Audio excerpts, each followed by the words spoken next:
Hello everyone. இன்னைக்கு சட்னி உருளை மசாலா. ஏன் இந்த பேருன்னு இந்த வீடியோ பார்த்து தெரிஞ்சுக்கோங்க.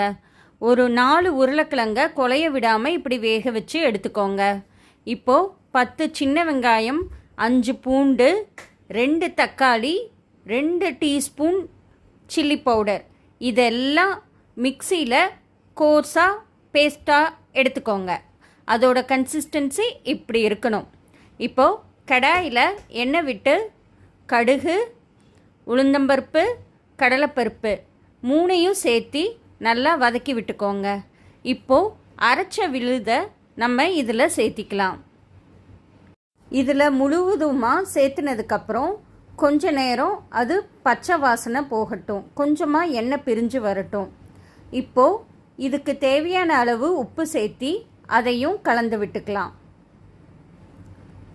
கலந்து விட்டுட்டு எண்ணெய் லைட்டாக பிரிஞ்சு வந்த உடனே நம்ம வேக வச்சுருக்க உருளைக்கிழங்க இதில் சேர்த்தி நல்லா எல்லா பக்கமும் கோட்டிங் ஆகிற மாதிரி கலந்து விட்டுக்கோங்க.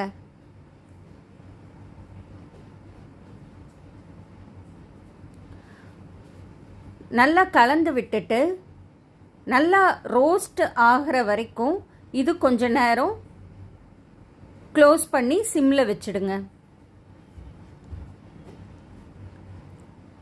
ஒரு 5 மினிட்ஸ் கழித்து நீங்கள் ஓப்பன் பண்ணி பார்த்தா நல்லா அந்த சட்னி மசாலா இந்த உருளைக்கிழங்கோட நல்லா கலந்துருக்கும். நல்லா மொறுன்னு வர அளவுக்கு நீங்கள் சிம்மில் வச்சு வதக்கி விட்டுக்கலாம்.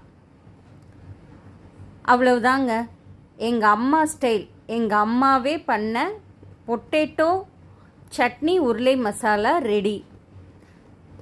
நல்லா காரசாரமாக சைட் டிஷ் ட்ரை பண்ணி பாருங்கள். தேங்க்யூ ஃபார் வாட்சிங். பாய்.